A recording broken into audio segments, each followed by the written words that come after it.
अस्सलाम वालेकुम। मतीउल्लाह जान प्रोग्राम सहाफ़ी के साथ आज बात हो रही है पंजाब पाकिस्तान के सबसे बड़े सूबे में मुमकिन इलेक्शंस की, और वो इस सूरत में कि 23 दिसंबर को इमरान खान के ऐलान करदा वादे के मुताबिक पंजाब असम्बली तहलील कर दी जाए, मगर पंजाब असम्बली तहलील करने का अख्तियार इमरान खान के पास नहीं। उनकी जेब में समरी ज़रूर मौजूद है जिस पर दस्तखत किए हैं वज़ीर आला पंजाब परवेज़ इलाही ने, मगर उसकी कोई कानूनी हैसियत नहीं। और 23 दिसंबर को अगर असम्बलियाँ तहलील होनी हुई भी तो चीफ मिनिस्टर पंजाब परवेज़ इलाही के दफ्तर से वो समरी जाएगी, उसको डायरी नंबर लिखा जाएगा उस पर, और फिर वो गवर्नर हाउस को भेजी जाएगी। इमरान खान अपनी जेब में रखी समरी बराह रास्त गवर्नर को नहीं भेज सकते। तो क्या क्या इम्कानात हैं? मुलाकातें ज़ोर शोर से जारी हैं। आसिफ जरदारी, चौधरी शुजात हुसैन, शहबाज शरीफ, परवेज़ इलाही की मुलाकातें पिंडी में इस्टेब्लिशमेंट के साथ, जैसा कि उनका दावा है, उनसे भी जारी हैं।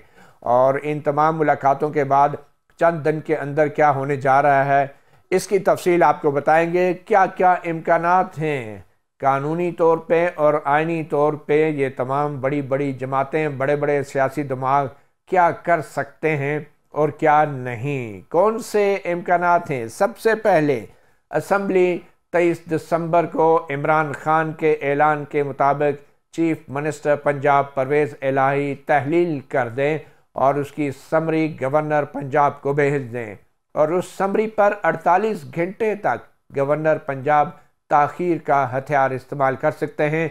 मगर फिर 48 घंटे के बाद यानी 25 दिसंबर को असम्बली आज खुद ही तहलील तस्वर कर दी जाएगी, और जिसके बाद 3 महीने के अंदर पंजाब में यानी पाकिस्तान के सबसे बड़े सूबे में इलेक्शन कराना लाजमी हो जाएगा। असम्बली की तहलील के हवाले से आइन की शिक वाज़ेह है। 112 आर्टिकल हैं जिसमें कहा गया है कि वज़ीर आला तभी असम्बली तहलील का मशवरा दे सकता है अगर उसके खिलाफ अदम एतमाद की तहरीक ना लाई जा चुकी हो। दूसरा इम्कान अदम एतमाद का है। अदम एतमाद की तहरीक के हवाले से भी PDM की जमातें बार बार कह रही हैं वो अदम एतमाद की तहरीक लाएंगे, और अदम एतमाद की तहरीक स्पीकर पंजाब असम्बली ने वसूल करनी है, और स्पीकर पंजाब असम्बली जो है उनका ताल्लुक तहरीक इंसाफ के साथ है। वो ये तहरीक वसूल करते हैं नहीं करते, और अदम एतमाद की ये तहरीक किस तारीख़ को जमा होती है, ये भी बड़े अहम सवालात हैं।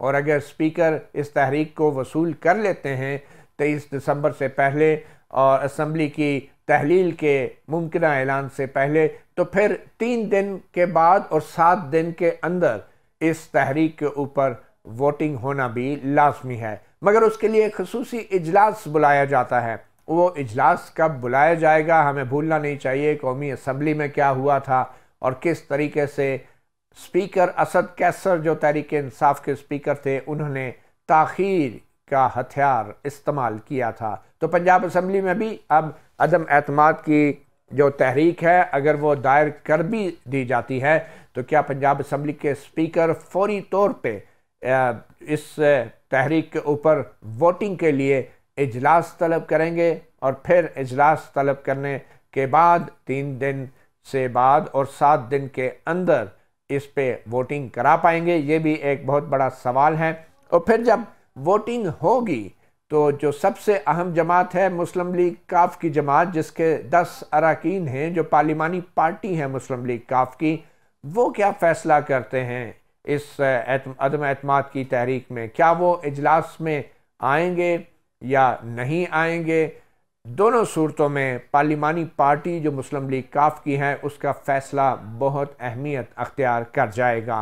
और PTI क्या फ़ैसला करती है उनकी एक अलग से जमात है। इमरान खान बार बार ये कह रहे हैं अगर वो ये फ़ैसला करते हैं कि इस अदम एतमाद की तहरीक में ऑब्वियसली वो शरीक होना उनके लिए ज़रूरी नहीं है, और काफ लीग के अरकान के लिए भी शरीक होना ज़रूरी नहीं है, तो फिर काफ लीग के अरकान सिर्फ एक सूरत में अदम एतमाद की तहरीक की हिमायत कर सकते हैं कि अगर उनके 10 पार्लिमानी पार्टी के जो अरकान हैं उनमें से अक्सरियत ये फ़ैसला करे कि वो इजलास में शरीक होंगे और चौधरी परवेज़ इलाही के ख़िलाफ़ वोट देंगे।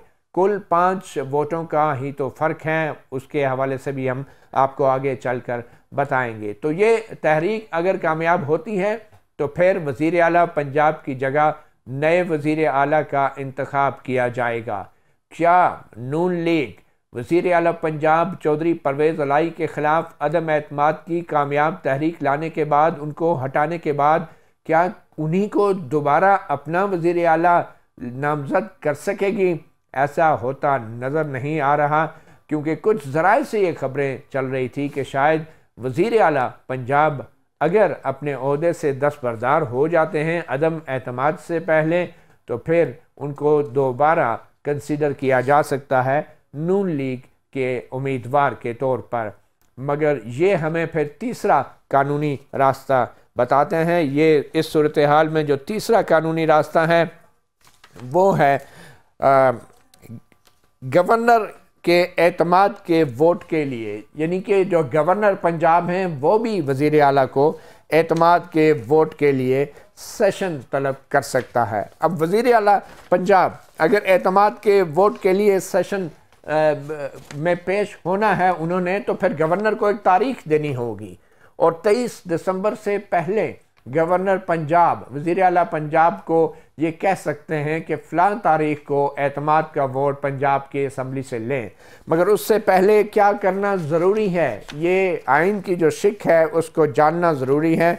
आइन के मुताबिक वज़ीर आला गवर्नर की खुशनुदी के दौरान ओहदे पर फाइज रहेगा, लेकिन गवर्नर इस शिक के तहत अपने अख्तियारात इस्तेमाल नहीं करेगा। यानी वो वज़ीर आला पंजाब से ये नहीं कहेगा कि आप एतमाद का वोट लें तावक्तिया, जब तक उसको ये इत्मीनान ना हो कि वज़ीर आला को सूबाई असम्बली के अरकान की अक्सरियत का एतमाद हासिल नहीं। ये इत्मीनान गवर्नर कैसे करेगा, इसके भी मुख्तलिफ तरीके हैं। उनमें से एक इत्मीनान ये हो सकता है कि काफ लीग की पार्लिमानी पार्टी के अंदर या तो फूट पड़ जाए या किसी नई हुकूमत या नई जमात को सपोर्ट करने के लिए इत्तफाक पैदा हो जाए। काफ लीग की पार्लिमानी पार्टी की अगर मीटिंग होती है और वो ये कहती है कि हम असम्बली तहलील करने के ख़िलाफ़ हैं, तो फिर ये एक इशारा होगा कि वज़ीर आला पंजाब ने जो समरी इमरान खान को लिख कर दी है, दस्तखत करके दी है, उनकी अपनी पार्लिमानी पार्टी ही उनके इस फैसले से मुत्तफ़िक नहीं है। तो एक शक पैदा हो जाएगा कि वज़ीर आला पंजाब को अब ऐवान की अक्सरियत का एतमाद हासिल है या नहीं। तो ऐसी सूरत में गवर्नर ज़रूर वज़ीर आला पंजाब से ये कह सकते हैं कि आप एतमाद का वोट लें। आगे चल के इसी आइनी शिक में लिखा है कि ऐसी सूरत में गवर्नर सूबाई असम्बली को तलब करेगा और वज़ीर आला को असम्बली से एतमाद का वोट हासिल करने का हुक्म देगा। अब ये तलब करने का तो लिखा है कि गवर्नर तलब करेगा, मगर इसमें यह नहीं लिखा कि असम्बली का इजलास गवर्नर कब तक तलब करेगा या कब तलब करेगा। क्या वो 2 दिन बाद तलब करेगा, क्या वो 10 दिन बाद तलब करेगा, क्या वो महीने बाद तलब करेगा। तो इस आइनी शिक में ये चीज़ ओपन है कि गवर्नर कब जो है असम्बली का इजलास तलब करेगा, और असम्बली का इजलास जब तलब हो जाएगा तो फिर वज़ीर आला को एतमाद का वोट हासिल करना पड़ेगा। तो इसके बाद क्या होगा, जब गवर्नर असम्बली का इजलास तलब कर लेगा तो वो महीने बाद भी इजलास तलब कर सकता है। अब सवाल ये पैदा होता है कि अदम एतमाद की तहरीक पेश होने की सूरत में तो असम्बली तहलील नहीं हो सकती जब तक उस पर वोटिंग ना हो जाए। मगर क्या गवर्नर के वज़ीर आला को एतमाद का वोट लेने के लिए कहने की सूरत में क्या असम्बली तहलील हो सकती है, ये एक सवाल है। मगर जहाँ पे अदम एतमाद का जिक्र है आइन में, वहाँ पे ही एतमाद की वोट का भी जिक्र है उसी आइन के अंदर। और ख़ास तौर पे जो पार्टी की वफादारियाँ तब्दील करने की क्लॉज है 63A, उसमें ये लिखा है कि जो पार्लिमानी पार्टी है वो फैसला करेगी कि किसी को एतमाद का वोट देना है या अदम एतमाद की तहरीक का वोट देना है। तो दोनों सूरतों में बज़ाहिर आइन के तहत जब एक दफ़ा अदम एतमाद की तहरीक पेश हो जाए तो तब भी असम्बली तहलील नहीं हो सकती, या फिर गवर्नर अगर ये कह दे कि एतमाद का वोट वज़ीर आला पंजाब लेंगे तो तब भी पंजाब असम्बली तहलील नहीं हो सकी। और इसमें कैच ये है कि गवर्नर पंजाब के पास कोई टाइम लिमिट नहीं है कि वो कब सेशन बुलाएंगे। वो महीने बाद की भी तारीख दे सकते हैं। तारीख देनी ज़रूरी है, मगर गवर्नर पे बज़ाहिर ये पाबंदी नहीं कि उन्होंने 7 दिन के अंदर या 10 दिन के अंदर ये इजलास बुलाना है। गवर्नर इसको 15 जनवरी की भी तारीख दे सकते हैं, महीने बाद की भी, और अगर आइन को देखा जाए तो 2 महीने बाद की भी दे सकते हैं। तो ये है वो सूरत हाल जो गवर्नर की तरफ से वज़ीर आला को एतमाद का वोट लेने की सूरत में अगर कहा जाएगा तो तब भी असम्बली की तहलील मुमकिन नहीं होगी। अब इसी हवाले से आखिर में ये भी ज़रूरी है समझना कि वज़ीर आला पंजाब के पास आखिरी ऑप्शन इस्तीफ़े का भी है। वो ये कह सकते हैं कि मेरी पार्लिमानी पार्टी में इख्तलाफ हो गया है, मैं इस वक्त इस्तीफ़ा देता हूँ। और अगर वज़ीर आला पंजाब ने 23 दिसंबर की तारीख से पहले इस्तीफ़ा दे दिया तो फिर जो समरी दस्तखत करके उन्होंने इमरान खान को दी है वो बिल्कुल गैर मौसर हो जाएगी, और इमरान खान की जेब में पड़ी वो समरी उसकी हैसियत एक कागज़ के टुकड़े से कुछ ज़्यादा नहीं होगी। और फिर गवर्नर राज की जो बातें हो रही थी वो तो पहले ही खारिज अज़ इम्कान हो गया है, क्योंकि उसके लिए सूबाई असम्बली की मंजूरी भी ज़रूरी है। अगर कोई और चीज़ असम्बली की तहलील को रोक सकती है या उसको डिले कर सकती है तो वो कोई भी नागहानी आफत है, और खुदा न खास्ता हमारे मुल्क में नागहानी वाक़यात और आफात तो आते ही रहते हैं। अल्लाह ताला हमें इन नागहानी आफात से बचाए।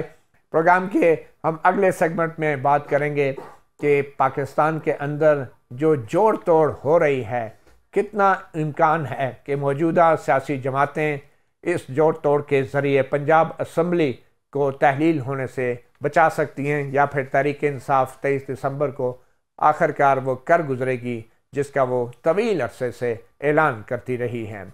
वक्फे के बाद फिर मिलते हैं।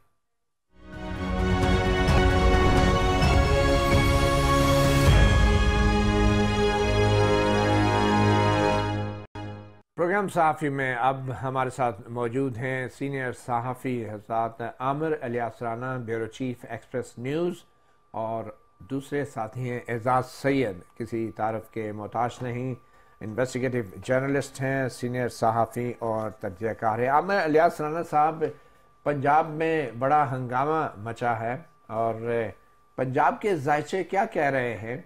कोई नई पुतलियां जो हैं किसी रास्ते पे लटकाई जा रही हैं, कोई सियासत में हलचल, कोई खबर है? क्या तय हुआ है?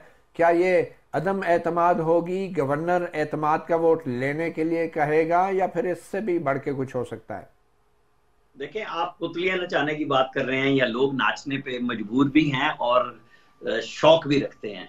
और आपने चौधरी परवेज इलाही साहब का इंटरव्यू देख लिया, जो करवाया तो किसी और मकसद के लिए गया था लेकिन वो गले पड़ गया, और करने वाले भी फंस गए, कराने वाले भी फंस गए, और अब जवाब दिए जा रहे हैं और सवाल किए जा रहे हैं। देखें ना, उन्होंने 2-3 चीजें कही कि एक तो एस्टेब्लिशमेंट इलेक्शन नहीं चाहती। एस्टेब्लिशमेंट ये कह चुकी है कि जी अब हम खाम खा आपको हर बात का रिबटल नहीं देंगे, जहां हमने बोलना होगा बोलेंगे, खामोश रहना होगा खामोश रहेंगे, लिहाजा आप अपनी जो दूर की कौड़ी लानी है वो लाके मार्केट में बेचते रहें। तो परवेज इलाही साहब ने पहला काम किया है कि एस्टेब्लिशमेंट नहीं चाहती। अब ये जवाब तो कौन देगा इस बात का?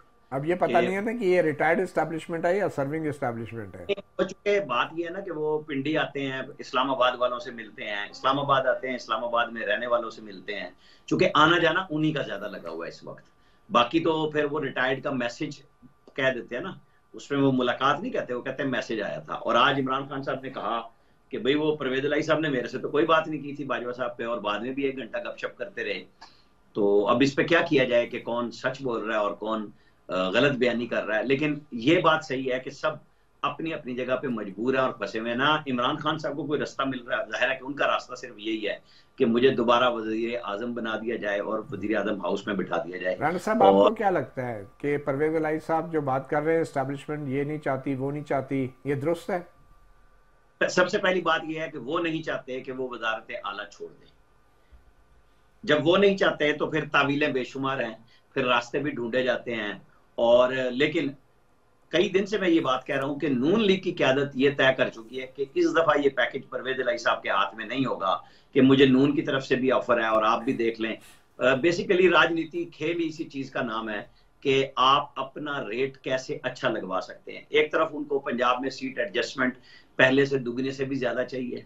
जो मंसूबे उन्होंने वजीर आला बनते ही दोबारा शुरू किए हैं, खासतौर पर गुजरात को डिवीजन बनाया है, फिर उसके अलावा जहां वो अपनी जो उनकी महफूज कॉन्स्टिट्यूएंसी है उनका ख्याल है कि जहां उनके लोग लड़ेंगे और जहां से लड़के वो जीते हुए हैं, उनके लिए उन्होंने काफी काम शुरू किए हैं, डेवलपमेंट प्रोजेक्ट्स दिए हैं, तो उसके लिए कुछ टाइम चाहिए होता है। मगर राना साहब, परवेज इलाही तो जो चाहते हैं वो आपने बता दिया, जो एस्टेब्लिशमेंट क्या चाहती है आपके ख्याल में?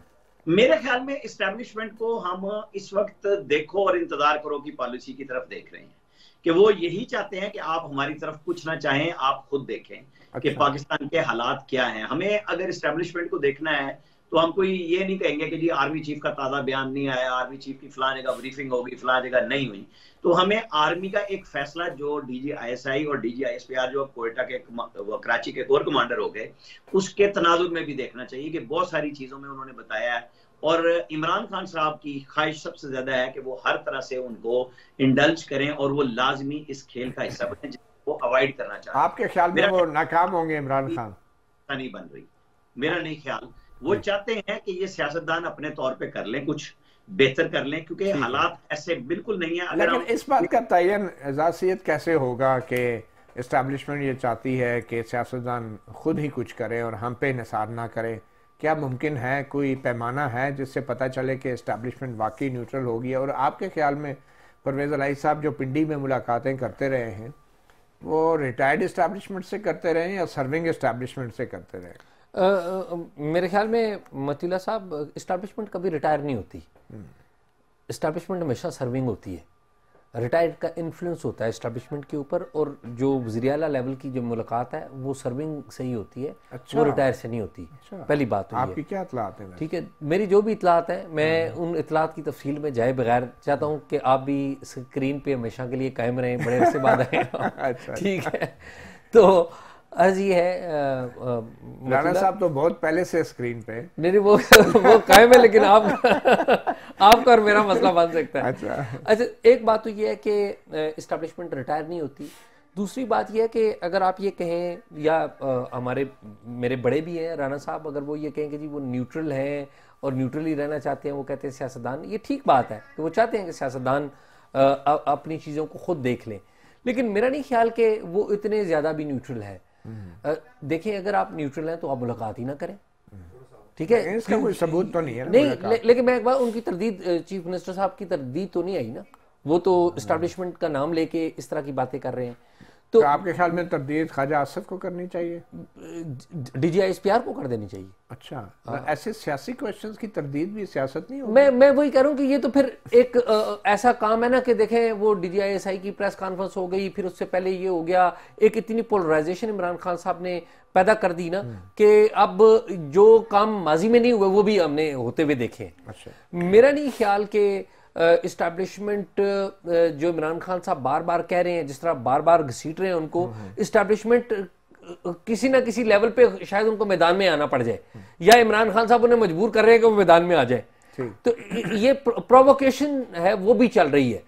तो दूसरी बात यह कि इस्टेब्लिशमेंट की एक हिस्ट्री है हमारे, हाँ, वो भी, उसको भी हमें मद्देनजर रखना चाहिए। लेकिन अपार्ट, आपके ख्याल में पंजाब की असम्बली की तहलील में, एक सूबाई असम्बली की तहलील में कोई इस्टेब्लिशमेंट का दिलचस्पी नहीं हो सकती? इस्टेब्लिशमेंट की बिल्कुल दिलचस्पी नहीं हो सकती, लेकिन इस्टेब्लिशमेंट की इस बात में ज़रूर दिलचस्पी होगी कि अगर आपका मुल्क बैंकरप्ट हो जाता है तो आप क्या समझते हैं कि इस्टेब्लिशमेंट इस बात से परे रहेगी?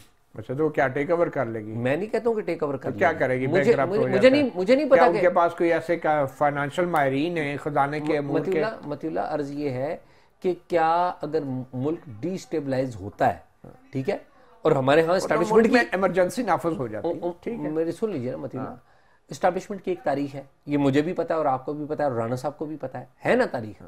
अच्छा, और वो इस्टेब्लिशमेंट ये कहती है कि जी हम ना मुल्क के ऊपर कोई कॉम्प्रोमाइज नहीं कर सकते। अच्छा, किसके साथ? सुन लीजिए ना, मुल्क के ऊपर कोई कॉम्प्रोमाइज नहीं कर सकते, और ये बात कहते हुए कि जी हमने मुल्क के मफाद में ये सब कुछ किया है, ये बात कहते हुए करेंगे मुल्क के सुन मुफाद लीजिए में। ना, हाँ। मेरी सुनिए, ये बात मुल्क के मुफाद तो इतनी वसी टर्म है ना, मुल्क का मुफाद के 4 जर्नैल आके उन्होंने इक़्तिदार पे कब्जा कर लिया, ठीक है। चलो तो ठीक है। अर्ज ये मेरा नहीं ख्याल के एस्टैब्लिशमेंट ये जरूर चाहती है कि स्टेबलाइजेशन रहे, स्टेबल रहे, गवर्नमेंट स्टेबल रहे, मौजूदा जो टर्म है, मौजूदा जो गवर्नमेंट है वो अपनी मुद्दत पूरी करे ताकि अब मेरे ख्याल में बात को आगे लेके बढ़ते हैं और आगे जाके हम बात करेंगे एस्टैब्लिशमेंट तो जो चाहती है या नहीं चाहती, इसके ऊपर भी बात होती रहेगी। आखिर जो सबसे बड़ी जमात है अपोजिशन में पंजाब के अंदर, नून लीग, वो क्या चाहती है, इसके ऊपर बात करते हैं।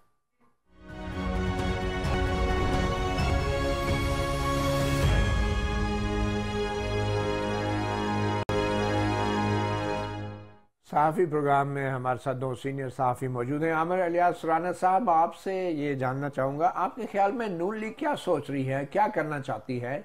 क्या वो चाहती है कि असम्बलियों की तहलील ना हो, और क्या हिकमत अमली है उनके पास इसको रोकने के लिए? देखिए, नून लीग में इस पे बड़ी बहस भी हुई है और उन्होंने 2 तरह से प्लानिंग की हुई है।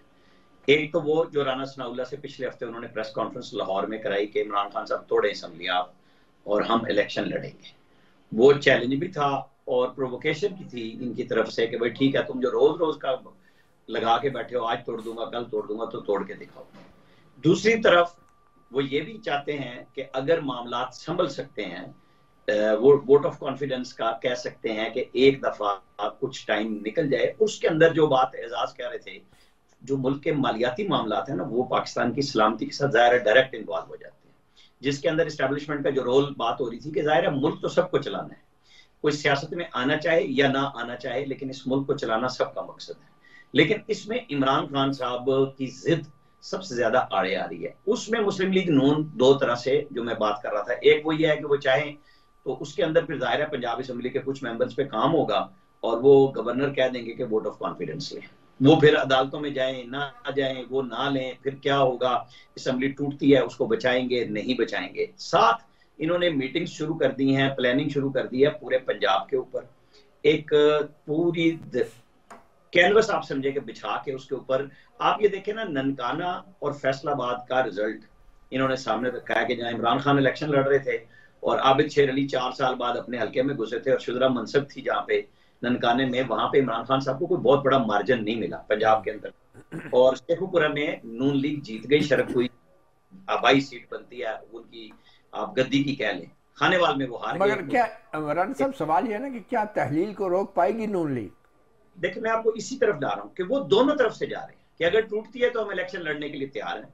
उस दूसरी तरफ ये है कि क्या इलेक्शन लड़ाना चाहिए जो मुल्क के हालात हैं, या उसके अंदर कोर्ट से स्टे लिया जाए फाइनेंशियल इमरजेंसी के नाम पे, जिस तरह भी हो कि जी अब आपका इलेक्शन 1 साल आगे जा रहा है, 1 साल बाद आ ही रहा है ना, उसमें बल्कि 1 साल से भी कम टाइम रह गया, हर गुजरने वाला दिन पीछे लेके जा रहा है कि जी अब 10 महीने रह गए, अब 8 महीने रह गए, और ये बजट दे के ही जाना चाहेंगे, ये उससे पहले नहीं जाना चाहेंगे। कि आज के हालात में सब कुछ के बावजूद जो मैं कह रहा था कि उन्होंने अपनी प्लानिंग किया कि हमें रिजल्ट अच्छा मिल सकता है। नून लीग दोनों तरह से तैयार है कि अगर ऐसा मामला हो जाता है टूटने का तो इसमें बैगिंग करने नहीं जा रहे होंगे, और वो ये तासुर भी नहीं देंगे कि परवेज इलाही के पीछे हम खड़े हैं, कि इमरान खान के साथ परवेज इलाही की बार्गेनिंग बहुत अच्छी ना।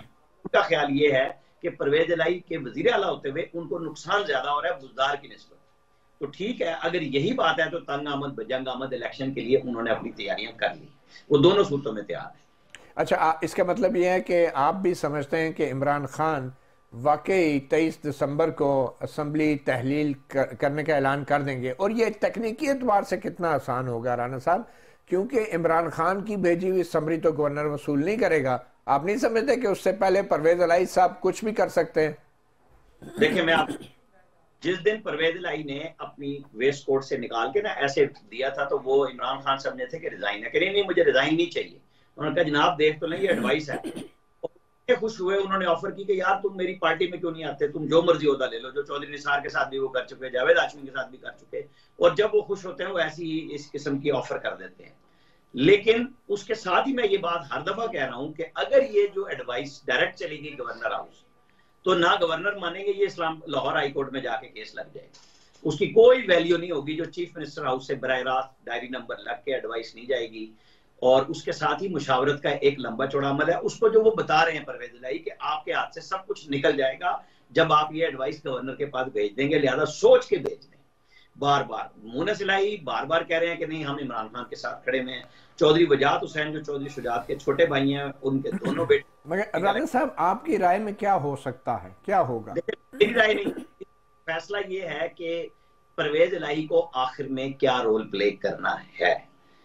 उन्होंने एस्टेब्लिशमेंट का नाम लेके भी बता दिया कि एस्टेब्लिशमेंट नहीं चाहती कि इलेक्शन हो। इमरान खान को वो समझा रहे हैं, इमरान खान को वो डील बिल्कुल नहीं मिल रही और मेरा ख्याल है मिलेगी भी नहीं, जो वो 6 दिन का वक्फा दे के फिर सोच रहे हैं कि कोई ऐसा काम हो जाए कि मेरा रास्ता बन जाए। वो काम वो अपनी कश्तियां खुद जला के हाथ पैर पे कुल्हाड़ियां मार चुके हैं और वो जिस तरफ जा रहे हैं वहां बड़ी मुश्किल होगी कि उस तबाही के रास्ते से, क्योंकि उनके साथ जो लोग लग गए हैं वो भी यही चाह रहे हैं कि एक दफा ये फारिग हो ही जाएं, जो जिस किस्म का रवैया उन्होंने अपने साथियों के साथ, तो वो भी जाके के साथ ठीक बात नहीं करते क्योंकि वो सुनते नहीं आगे से। अच्छा एजाज साहब, ये बताएं कि जो इस वक्त सिक्योरिटी की सूरत हाल है, मुल्क में दहशतगर्दी की एक फ़िज़ा है, हम देख रहे हैं बन्नू में जो इस वक्त में हॉस्टेज क्राइसिस एक चल रहा है, और जो सैलाब की सूरत हाल हमारे सामने है, इस तमाम सूरत हाल के अंदर क्या इस बात का भी इम्कान है कि जो हमारे आईनी इदारे हैं जैसे इलेक्शन कमीशन है, वो पंजाब असम्बली की अगर तहलील होती भी है तो उसमें इतना आसान नहीं होगा फौरी तौर पे वहाँ पे इलेक्शन करा देना? आप कैसे देख रहे हैं, क्या इलेक्शन कमीशन का भी कोई इसमें रोल आ सकता है, या उसका जो एक अख्तियार है मुल्क में किसी भी हल्के में इलेक्शन को ताख़ीर करना, या जिस तरह सिंध में जब लोकल बॉडी के इलेक्शन कराने की कोशिश की थी तो सिंध हुकूमत ने कहा हमारे पास तो सिक्योरिटी के इदारे ही नहीं है, हम कहाँ से उनको इलेक्शन के लिए सिक्योरिटी फराहम करें, और बार बार लोकल बॉडीज़ के इलेक्शन पोस्टपोन होते रहे। तो क्या पंजाब में जो नई निगरान हुकूमत अगर बनती है तहलील होने के बाद, तो आपके ख्याल में वो फौरी तौर पे इलेक्शन करा सकेगी, या निगरान हुकूमत भी बर वक्त बन सकेगी या नहीं? पंजाब में नहीं, KPK में भी देखे ना, KPK में भी मतीउल्ला साहब, एक बात जो हम सियासत के ऊपर डिस्कस करते हैं ना, उसमें एक बुनियादी बात हमारे टेलीविज़न चैनल भी इग्नोर कर रहा है और हमारे पॉलिटिशियंस भी इग्नोर कर रहे हैं, और पर्टिकुलरली इमरान खान साहब। और वो बात क्या है? वो ये है कि दहशतगर्दी की एक लहर है जो खैबर पख्तूनख्वा में आ चुकी हुई है, और ये लहर आगे का रुख भी करेगी, कर सकती है, पोटेंशियल है इसमें, वो पंजाब भी जा सकती है, वो कराची भी जा सकती है। तो हम नेशनल लेवल की जो थिंकिंग है वो तो हमारे यहाँ है ही नहीं। अच्छा, अगर नेशनल लेवल की थिंकिंग नहीं है तो फिर क्या होगा? उसमें इस बात का इम्कान है कि गवर्नर राज लग जाए, खैबर पख्तूनख्वा में भी लग जाए और उधर भी लग जाए, और इस बात का भी इम्कान है कि वहां पर खैबर पख्तूनख्वा में भी जो अपोजिशन में बैठे हैं वो हुकूमत में आ जाए, और जो PDM वाले इधर बैठे हुए हैं, मुस्लिम लीग नून वाले, पंजाब में हुकूमत में आ जाए। इशू ये है कि नेशनल थिंकिंग की एब्सेंस हुई है। मगर उसमें तो इमरजेंसी या गवर्नर राज के लिए फिर सुबह असम्बली की तरफ से भी फौरी तौर पे आपको कंसेंट चाहिए होगी। बिल्कुल ठीक बात। तो उसमें तकनीकी मुश्किलात हैं। मुझे ये बताएं, इमरान खान ये सब कुछ क्यों कर रहे हैं? आपको नहीं लगता कि वो एक ऐसा सियासी माहौल बना रहे हैं कि पंजाब की असम्बली तहलील ना भी करें तो सियासी तौर पे वो कुछ फ़ायदा उठा रहे हैं इस तमाम सूरत हाल से, कमोशन क्रिएट करके? मतीउल्ला साहब, इमरान खान साहब की जो टारगेट है ना वो 3 है। नंबर 1, वो अपनी ज़ात को मद्देनज़र रखकर वो ये चाहते हैं कि वो पॉपुलैरिटी का जो बबल है उसको कायम रखें, जो उनकी पॉपुलैरिटी का बबल है, जिससे वो ये समझते हैं कि उनका जो वोटर है वो रिवाइव रहेगा।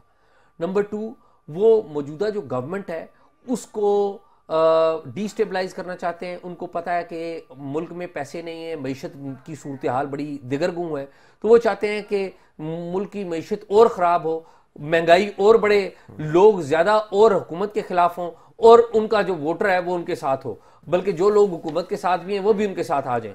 दूसरे उनके तीसरी बात बड़ी है, तीसरी बात यह है कि इमरान खान साहब चाहते हैं कि वो अपना जो बबल है पॉपुलैरिटी का उसको बड़ा करके इस्टेब्लिशमेंट को दबाव में डालें और गवर्नमेंट को दबाव में डालें, ताकि उनको जो दरपेश चैलेंजेस हैं, लीगल चैलेंजेस के इलेक्शन नहीं लड़ सकेंगे, वो नजर आ रहे हैं ना कि जो उनके बाज केसेस हैं वो तो ओपन और शट है, ठीक है। तो वो ये चाहते हैं कि वो वहां से जो कंसेशन है वो ले। ये जो वाकया वजीराबाद में हुआ इमरान खान के साथ, और उसके बाद बुलेट प्रूफ शीशे घरों में भी लग गए, गाड़ियों में भी लग गए, जलसागाह में भी लग गए, तो इस सिचुएशन के अंदर क्या इमरान खान या कोई भी सियासी जमात अब इन हालात में कोई अपनी सियासी मुहिम चला पाएगी?